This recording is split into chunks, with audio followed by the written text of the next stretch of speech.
here. I'm Carrie Gatto. I'm a realtor with Keller Williams Realty out of the Cambridge Somerville office.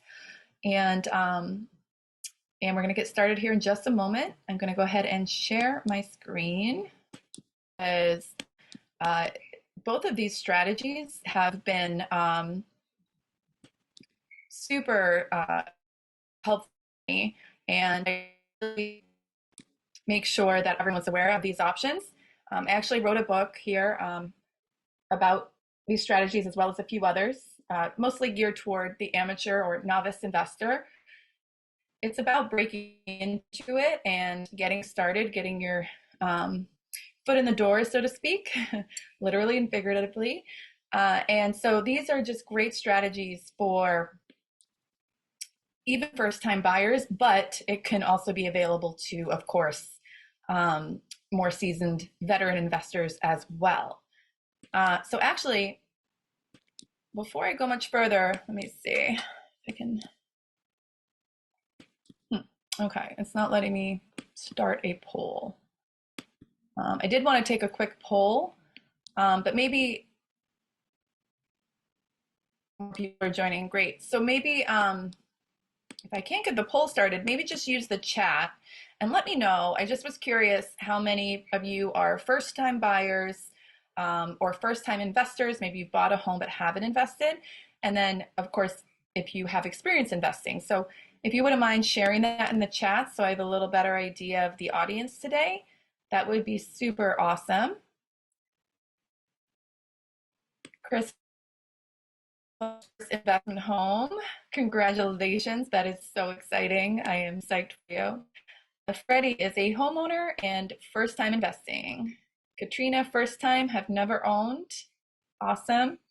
And Matt has some experience and 3 house hacks. Fantastic. Fantastic, you guys. Okay, great. So thanks for sharing. So yeah, as I mentioned, there's many different ways to make money in real estate. There's many different paths, but these are 2 strategies that I think are super accessible, and I've utilized both in my own investing journey. So success strategy number 1 is, so as I was mentioning, so house hacking is basically a way to hack your largest expense, which is typically housing, whether it's rent, whether it's mortgage. It shouldn't really be any more than that, but generally it's around a quarter or a third of somebody's living expenses. So house hacking offsets that by creating a situation where you have some income coming in to offset or even completely cover your housing costs, right? So just so everyone is on the same page there. So this is actually a picture of our 2-family home, a duplex, which we bought in 2014. It wasn't in bad condition, but it did have some rooms and some things that had to be done. This is actually a picture of a before and after one of the bedrooms. As you can see, it really hadn't been touched in quite some time. So it needed refresh, and we did one other bedroom and some other pretty minor cosmetic. Yeah, so just digging into the numbers, I wanted to show you again, people fully understand how it works. $50,000 down payment, obviously. Our monthly expenses and taxes, water and sewer, and insurance. So all the regular monthly expenses together totaled $3,141. The rental income at that time was $1,700. And so our net housing expense was $1,441. So it wasn't nothing. We didn't zero it out, but it totally offset what we had to pay for our housing expenses. And previously to purchasing this property, we rented a apartment and we were paying $1,600. So we had much less space and a higher payment. And of course, since then, that rental has increased. I think when we moved out, they boosted it to $2,000 the moment we moved out. And then over here, 2021, increase in 7 years. Of course, I couldn't have predicted that. That was just the market, but I'll take it, right? Um, our total monthly expenses still around 3141. The water sewer has gone up a little bit, but also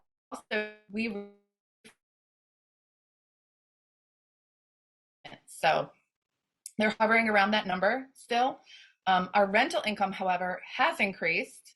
The market rents have gone up to $23.50, and that makes now our net housing expense monthly is $791. So sometimes a house hack on day one, it might not be a complete, I think it's still a score here in day one, but it can take time sometimes for the rent to increase, and then you could either have completely offset your payments or create a cash flow situation. Now, just looking at the ROI, return on investment, let's break that down. So looking at just the equity. So now our equity, we still have around $404,000 left on the mortgage, but because of the increase to 865 of the value, our equity now is 461. And that's just because we're living in our home, and that's just appreciation. It's just kind of icing on the cake, right? Because the real score here is the decrease in the appreciation is great too. And looking at net return. So net return is the current value of the asset, and subtract out the original cost of the asset, and then you get net return, which is 365. And then you calculate, there's a few different ways to calculate ROI, but one is your net return divided by your initial investment, which again is 1,000 and times 100. It's just hard to beat those kinds of numbers in any other kind of investment. So you've got two things going on. You've got your monthly expenses being offset. You've also got the potential for that kind of appreciation over time of both the market value of the home, so that affects your net worth, and then also the rental income, which affects, again, your monthly cash flow. Any questions before I move on? Let me know. Hopefully my audio is doing okay.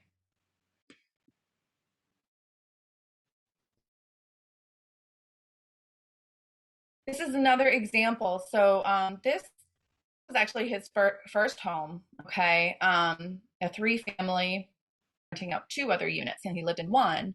And believe it or not, he got started when he was only 25, which is so awesome. And I wish I had done that. He purchased also in 2014, and the purchase price of this 3-family was $435, and he was able to put 3.5% down. An advantage of buying an owner-occupied property is that you can put a lower down payment down, lower than the typical 25%, which is usually required for an investment property that you do not live in. With a property, even if it's an income property that you actually live in, you can put as little as 3.5% down. So with just $15,000, he was able to purchase this investment property. He did some updates. He basically put some money into the kitchens, the baths, light cosmetics, right? That's where you get your most bang for the buck. And then he was able to refinance I think it was a year and a half or 2 years after he did those renovations, with 20% down. So his equity had already grown over less than 2 years from 3.5% to 20% down. Why? The market was some of it. It continued to go up, but also the renovations helped too. So when he originally bought, he was getting, moving to the next column, he was getting $1,000 a month for those 2 units. That was the cash flow. So after any expenses for mortgage and, like I said before, water and sewer, taxes, insurance. Those are the standard expenses for an investment property. His cash flow was $1,000 a month. So that meant that right off the bat, he was actually getting an income stream from his home that he was living in. So not only did he not have housing expense, he was also getting money in his pocket every month from that home.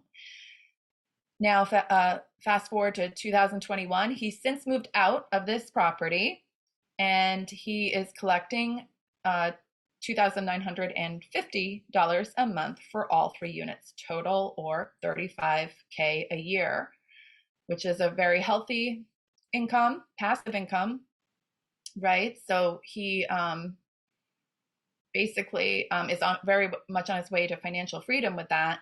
And then in the next column, we can look at net worth. Net property, 700. That's 160% increase or so in 6 years. Yeah, good question, Leslie. How did he only put down 3.5%? So he used an FHA loan, which is a government-backed loan, and it's not always an option for investment properties, but you have to talk to your mortgage broker and figure out what kind of mortgage products are available to you. And this is one that's out there. Now, an FHA loan is going to be the product that you're going to use if you are putting less than 20% down. So 20% down is what's called a conventional loan. Anything less than that is an FHA loan.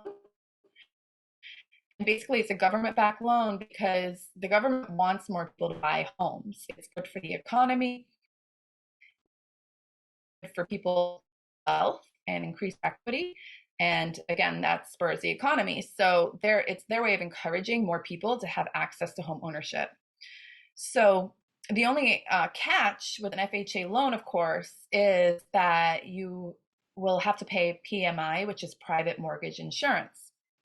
And that will be an additional cost to your monthly payment. But check with your mortgage broker, but you should be able to refinance out of the PMI once you hit the 20% equity mark, which is why this person that they refinance with 20% down after only a couple of years. So you have to factor in the PMI for the term that you have to pay it, and then hopefully you can refinance out of it at that point of 20% equity. And yes, it is being recorded. So net worth. So back to net worth. Amount owed on the property at this point is $372. That makes this investor's equity at $328. Now he didn't just sit back and he decided to by getting a home equity line of credit. So with a HELOC or home equity line of credit, you can actually have a bank loan you a part of the equity that you have in your home. At you'd only want to do this at a very low interest rate. He was able to get a 2% interest rate on a loan of $175. And how a HELOC usually works is you have this line of credit open to you. You can use whatever portion you need, and then pay it back whenever you want. But you pay interest in the interim because you can get a much better return investing in real estate than you'd have to pay interest. So he actually used that equity. He leveraged the equity to buy 3 more investment properties. So again, I just want to show how this can be just the first step in a great investment journey. It's like a foundation for the next whatever. Like he turned this one property, $15,000, into 4 investment properties. And if you think about rent, sometimes when you go in to rent a new place, you have to pay first, last, security, or those, maybe a brokerage fee, and it can get.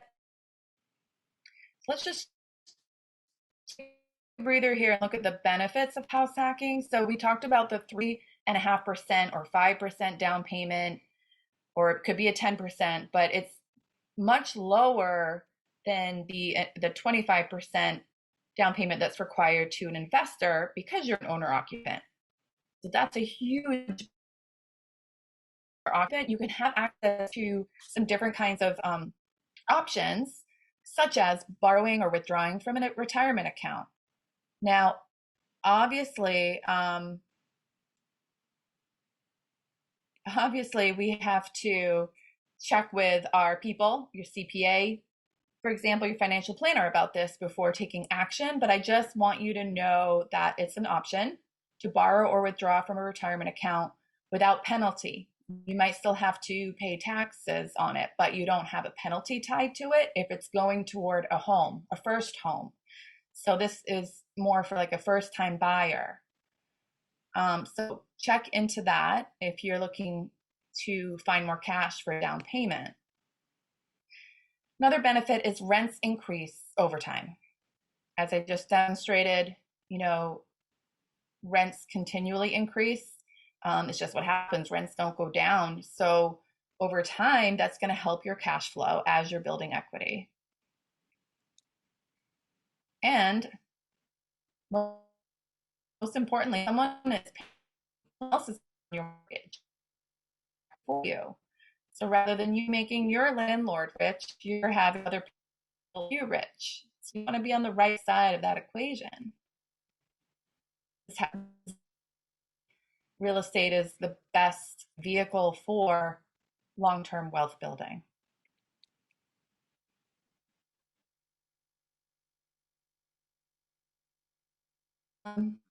Before I move into flipping, I have a special guest here today. Your situation. Let me see if I can unmute you. There you are. The audio has still been going in and out a little bit for me. Okay, thanks for letting me know. I'll try to work on that. Do you want to give us what's going on for you right now? Is my question. What's that? Was it my name that you said? Are you Paula? Yeah. Yes. Hi. Yes, please. So I bought, as my first investment property, a HUD house. So I bought it directly from the government. It was vacant. I bought a duplex in New Bedford, Massachusetts. And because of the way buying a HUD house works, buying a foreclosure directly from the government, the investor period comes after the owner occupant period. So I was only bidding against other people that were owner occupants. And because of that, I was able to get a pretty good deal on the place. It's not like an offer where the seller accepts the offer and looks at, is this person wanting an inspection and is this person not? It's just highest and best. And I was able to only compete against other people that were owner occupants or supposedly nonprofits. But I don't know that any nonprofits were looking at this place. And I am living in one unit and fixing it up as I go. So I'm kind of both, I'm doing the flipping thing because it needed a complete remodel, and doing the house hack. But at the point where both units are fixed up and rented, one unit will be covering all of the expenses for the whole property. So that was pretty awesome. So one unit is covering all the expenses, you said? Once it's rented. So I'm the only one living here right now because I'm renovating the units, and I'm doing a lot of the work myself, so it's slow. But the expenses for the property are fairly low, so I don't mind that it's a slow process because at the point where I get a renter, one unit will be covering the expenses for the whole property. Katrina asked, is your intention to keep living there? Because of the mortgage that I got and because of the owner occupant bid that I put in, I am required to live here for a year, but only 50% of the time. But once my year is up, I will probably probably move on to a new property. This place is pretty small, and I don't know that I will continue living in this place for too much longer once once I'm done here, but I'll be able to, just like the other guy did with a cash out refinance. The property has increased a lot even since I purchased it. I got it for a great rate at the beginning because I bought it as a foreclosure, and this whole area has increased a lot. And so I think about a year from now, I'll be able to get a pretty good return on a cash out refinance, and the property will still, it won't be that one unit will cover the whole expense, but both units rented will cover even the new refinanced rate. And then I'll have enough money for a down payment for the second place. So you're planning to keep this I'm one and planning to hold it for 30 years. Yeah. Okay. Wonderful. Good for you. Is HUD capping the rent so you can charge? So a HUD house versus the HUD rents. If you have somebody who has a voucher through HUD, like a Section 8 voucher, then yes, they cap the rents for those parties, and it's based upon what not what the market rent is charging, but what the average rent is for your area, and they cap it at 40% of what the average rents are for the area. So New Bedford has its own zone, and then somehow Fall River is grouped in with Providence. So their Section 8 voucher caps are actually somehow higher than New Bedford's, even though New Bedford and Fall River are pretty equivalent cities as far as rents go for market rents. So if I got a tenant in here that was a Section 8 holder, yes, there would be a cap on the rent. It does go up over time, but there is a cap for accepting a voucher holder. But just because I bought it from HUD doesn't mean that I need to get a renter that's a Section 8 voucher holder. I can rent it market rent, to people that don't have a voucher.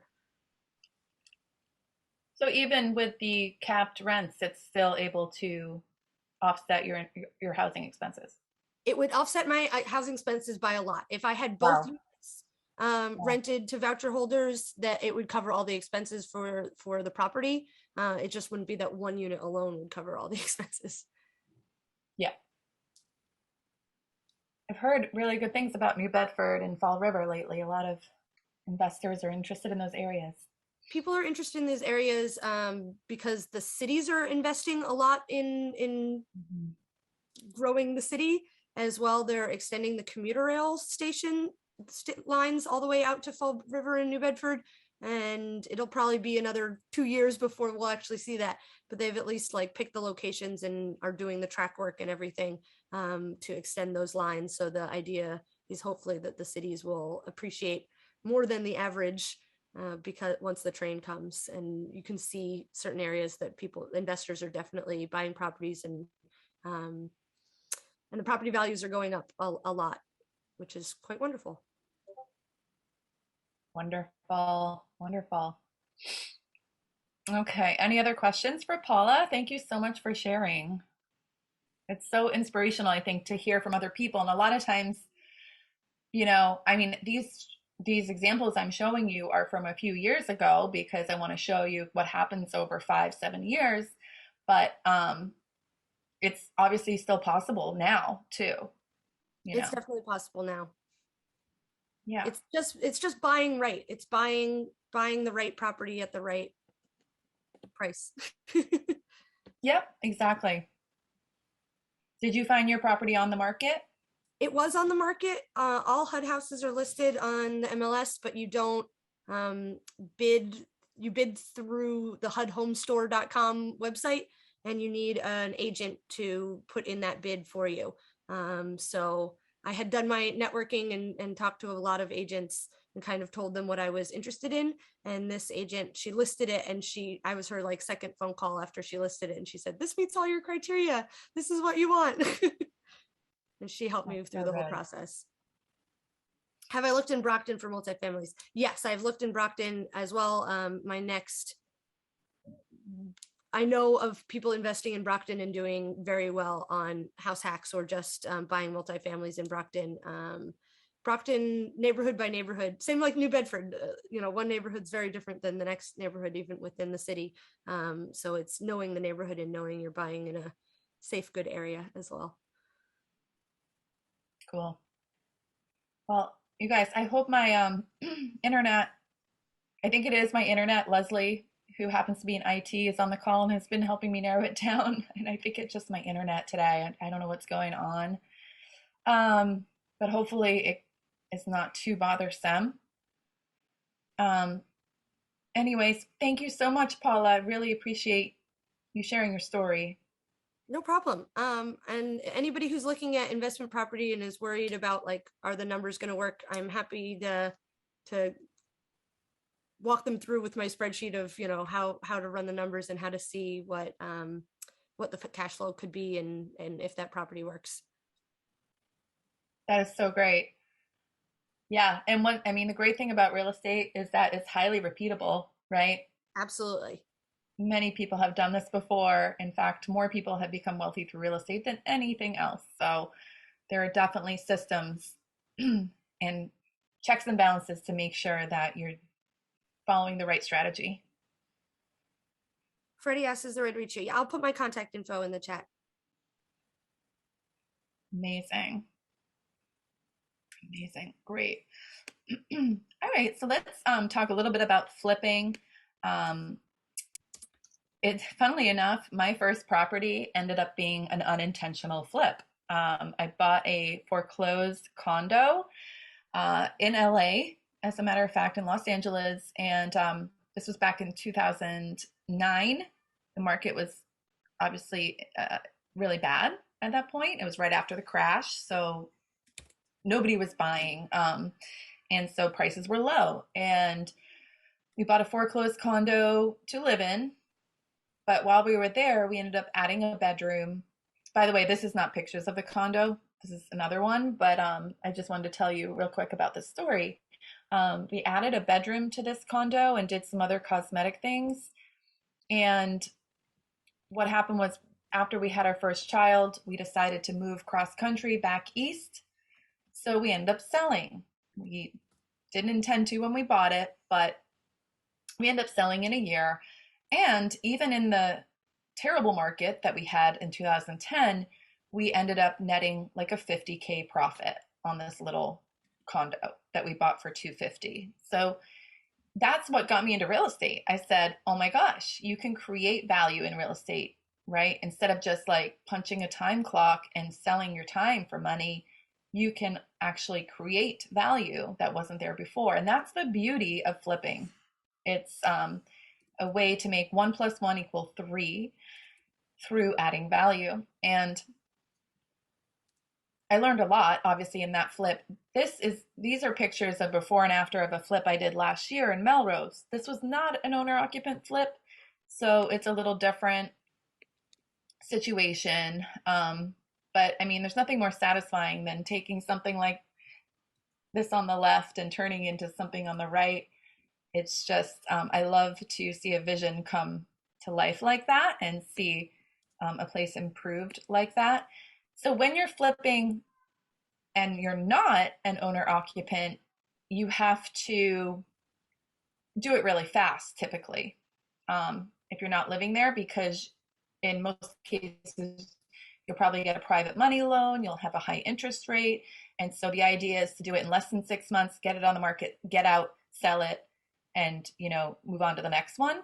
But with an owner occupant flip, it's a different situation because you're living in the home. So this picture here is actually of a condo that some clients of mine bought and flipped as owner occupants. This was in East Somerville. And with an owner occupant flip, you actually want to be there at least 2 years. So the reason for that is that you avoid paying capital gains, or at least you have a high exclusion rate for capital gains after 2 years. So if you sell before 2 years, you have to pay taxes on the gains. If you sell after 2 years, then you have an exemption up to $250,000 of profit for an individual or $5,000 for a couple, a married couple. So you really benefit by staying there over 2 years. That's what they did here. So in this example, they purchased in 2009. 145 was their purchase price. I mean, it's really hard to believe now, but that's what it was. And they only had 5% down. And granted, you might not be able to get this in Somerville today, but if you looked in Fall River, you definitely could, or some other areas. Anyway, they only had to put down $7,250 initially to buy. They did do some updates of around $20,000. Nothing too crazy. And then, so that makes their initial investment, including closing costs, around $30,000. They stayed there for 3 years. They sold it for $270, and costs of sale were $16,000. So their net proceeds after 3 years were $109,000. Their gain was $79,000 because remember they put $30,000 down. Their net return, which is the current value, the sale price minus the purchase price, was $125,000. That makes their return on investment 416%. And because they lived there 2 years, no capital gains. Now, what many people do is they repeat this over and over. So they take their gains, they roll it into the next home. So now, and that's exactly what they did. They bought a single family, a large single family, and they renovated that over the course of living there. So they took their gain of $79,000, well, and their initial $30,000, so totaling now $109,000 available to them as a down payment. They could buy a bigger home and renovate that. And you can imagine if you did that every 2 years, the equity would really build up fast. You know, you could accelerate your wealth building. Leslie has a question. Why on earth do married couples get more money? That makes no sense. Regardless, people put in the same amount of money. That's so much of a difference. It's worth getting married for a year. Well, yeah. Yeah, so it's 250 for an individual, 500 for the married couple.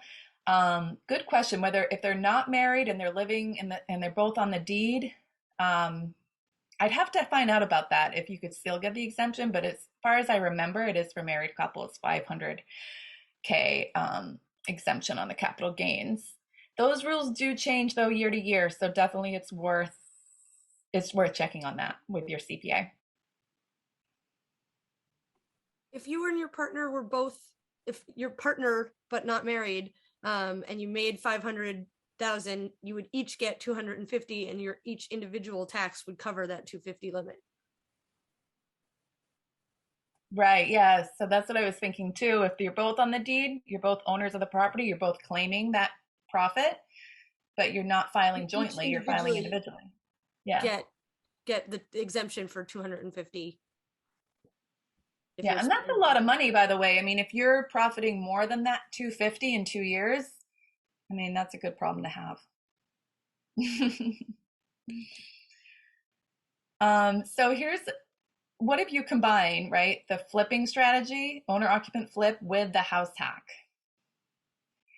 That could really, I mean, that's a 1-2 punch that could really accelerate your wealth building. So this is a property that my clients bought, a 3-family in Boston, and I have those numbers for you again. They purchased it in 2012. I'll have to clear this chat box so I can see my screen. So they purchased it for $320, and they put $105K into the rehab. However, they used a 203K loan, which is an FHA loan that allows you to roll the cost of the renovation into the mortgage. A lot of people don't know this exists, and it's a really amazing tool. So if you're thinking, oh yeah, it'd be great to flip a home, but I don't have an extra 20K or whatever I need to renovate the home lying around, this should be something you look into. So it's a 203K loan or a renovation loan. Ask your mortgage broker about it, about the possibility of doing it. Keep in mind, sometimes mortgage brokers don't like to talk about these because it does make more work for them. It's a little more of a complicated loan, but it benefits you greatly and it's worth doing a little more paperwork. So with the 425K, they put down 5% of that as a down payment. So 21,250 plus closing costs put them at around $25,000 initial investment. And they financed 404,000. So from the cash flow perspective, in 2012, they were getting 1,600 a unit. That meant that their yearly income was 57,600, and after all expenses except mortgage, so not including the mortgage expense but everything else, water, sewer, taxes, insurance, their net operating income was 38,400 a year or 3,200 a month. Their monthly payment was 2,169. It shouldn't actually, I don't think it should say insurance included in there, but either way, 2,169 for their monthly mortgage payment. And then cash flow, so everything left over was 1,031 a month or 12,372 a year. Okay, so again, they were getting an income, a passive income stream just for living in the home, and they weren't paying, they didn't have to go out of pocket for any housing expenses. That was all paid by the renters, and they're getting the passive income on top. Okay, and then they sold in 2017 for $740. At that point, they owed $390. Cost of sale, about 32 grand, meant their profit was 318,126. So just in 5 years, they made that money, that profit on top of collecting $1,000 a month in cash flow. Imagine if they kept it till today, and they might wish that they had because the market's even gotten higher. But anyway, just in 5 years, they were able to do that. We can look at their return on investment. I mean, it's through the roof. These numbers are insane, 1680%. Because, and the reason they're so insane is because they only started out with that $25,000 initial investment, because that's, you know, the fact that we have mortgages available to us in this country means that we can leverage our money really far, and that's what creates these through the roof returns on investment. Because you can't do that in the stock market. You have to, if you want $1 of stock, you pay $1. You can't borrow money to buy stock, you know. But with mortgages, that's exactly what you're doing. And again, because they lived there over 2 years, they got the residential exemption. So, and they actually weren't married. So I don't know. I'll have to ask them how they figured that out, because they did go over the 250 individual.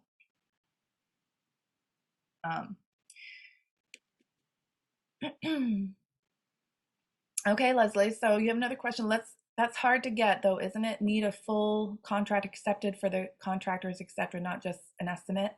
Yeah. So about the 203K loan, it's what you do need. You know, some things in place. You need a licensed contractor that's approved by the mortgage broker, and so you want to usually go with someone that's worked with this kind of product before. And what happens is the HUD appraiser will actually come and take a look at the property, and they'll have to confirm that the after value or after renovation value is there. And they'll, in this case, usually a mortgage is based on the current value of a home, right? But the appraiser in this case is looking at the after renovation value. So their experience is in understanding how renovations increase market value. And after they come out, they'll go back to the bank and say, yes, you know, after they do these renovations, this home will be worth at least that much money. And then they'll base the loan on that value of what it will be after the renovation. So that's what I meant when I said it's a little bit more complicated. There's a couple hurdles you have to jump through. Also, after you get the loan, the contractor has to do the renovations in phases, and they have to be approved for each phase by the mortgage company. So they'll if they've done this before, they'll know how to work it, and it's nothing crazy. And in a way, I mean, it's really just to protect you too, as well as the bank. So it's making sure that the renovations are being done correctly, and that benefits you too. So again, it's a learning process. You'll want to do some research and make sure you understand it, and make sure you're working with a good contractor. But if you are, it's really nothing to be scared of. Did they take 6 months to rehab it first before renting? They took some time. I don't remember exactly how long it took. I don't think it was as long as 6 months, because it wasn't too major. It was mostly cosmetics. They did update the heating systems. They also de-leaded the whole property, so that made it more desirable as well to renters, because it was a large property. They had three bedroom units, and they were large. So they figured they could have families with young kids, so they wanted it completely de-leaded. But other than that, it was mostly just like paint and a few updates in the kitchens, things like that. It wasn't huge. So I don't think it took 6 months. It might have taken a month or two. And I believe, correct me if I'm wrong, but I believe with the 203K loan, I don't think you start paying on it until the rehab is done. So if you're concerned about carrying costs, yeah, I don't think you actually have to pay those until they come back after the rehab and they say, okay, everything's done, check, check, check. And they sign off on everything. And then that's when you start the mortgage payments. So it's really a fantastic product. But again, you want to check with your mortgage broker, make sure that you understand everything. So the benefits of owner occupant flips. Oh, sorry, Leslie, you had one more question. How did they rehab and rent all the apartments at the same time? Well, again, they only took a month or two to do the rehab, and then they rented the apartments. They didn't have people living in there before they were finished.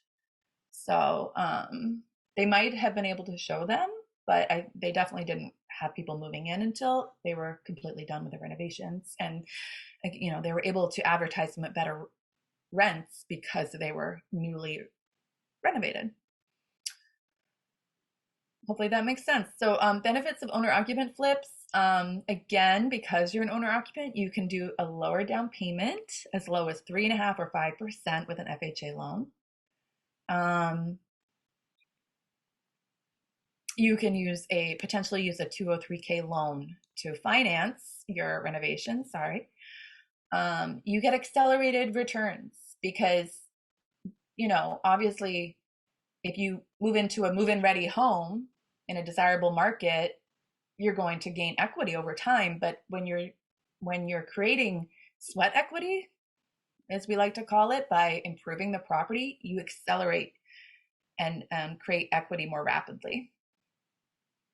You can avoid capital gains by living there and staying there longer than 2 years, like we talked about. And, you can make the home the way you like it. So you've had a little bit of vision, go into that fixer-upper, and you think what it could look like and make it your own, make it fresh, make it new, and not just have to kind of deal with what's out there, what somebody else did to their property. Any other questions?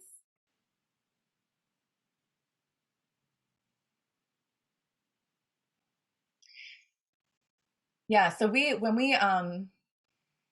I mentioned when our first property in LA, the condo, we moved in 1 year, which was just life circumstances. We did want to get back to the East Coast and things like that, but and so we paid capital gains on our profit.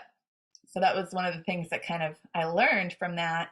If you're going to do this intentionally, definitely make sure that you're there for more than 2 years. Now, things to consider as an owner occupant flipper, you are going to have to live through construction, and that might not be your cup of tea. Um, I don't think I would do it with kids. I think it would personally for me just be too much. But if I did not have kids, I would absolutely do this uh, all the time. Like I would be a serial owner occupant flipper. I think it's really cool that people can do that. Um, you also want to have a reliable team of experts. I think with any kind of real estate investing, this is key. You want to make sure you have your dream team of, agent, contractor, attorney, CPA. Um, you don't need a property manager yet, probably, because you're living there. But if you grow your portfolio, you might want to have a property manager.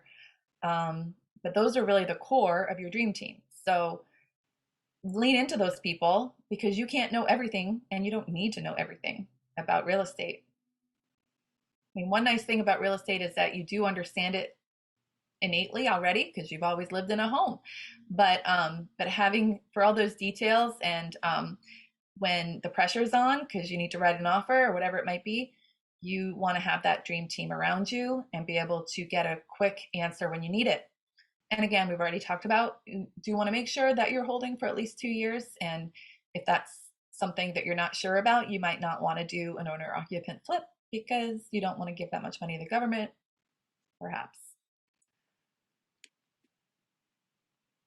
So again, this book that I wrote is on Amazon and it covers in more detail house hacks, flips, and other strategies such as the Burr method, which is a little more sophisticated, maybe not for a first-time buyer, but a great way to accelerate your wealth building as well, where this just involves refinancing, pulling money out, and buying another property while still holding the first property.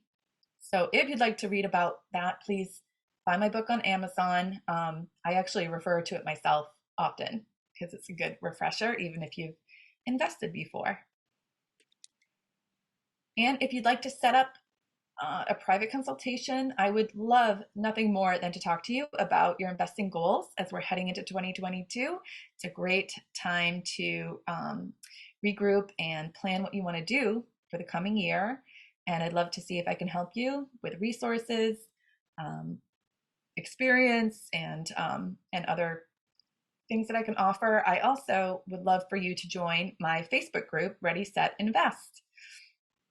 So I'll send you a link to that. I'll send you, after this webinar, I'll send you a link to the recording, some other resources, and a link to my Facebook group. And I would really, really love to have you on there because we'll just keep the conversation going and encourage and inspire each other. I think networking and being around other supportive investors is super important, such as Paula. A lot of people are able and willing to share their journeys, which is terrific and really helps. So thanks, guys. And I would love to just get a quick sense before we jump off. Of course, if you have any other questions, please feel free to let me know. Or, what are your goals for the coming year? Are you planning to buy an investment property in 2022? Yeah. Or if not, maybe what is your goal? When do you plan to buy your next investment property? 2 years, 3 to 5 years? For me, I want to buy 2 investment properties next year. So that's my goal. Yeah, so I'm excited that you guys came. I'm sorry about my audio glitches. Hopefully it was still helpful. And if you need anything else, please reach out to me. That's my cell phone, or you can email me. And I would love to help you guys in any way that I can and stay in touch. Thank you guys. Awesome. I really appreciate you. Have an awesome day. Take care.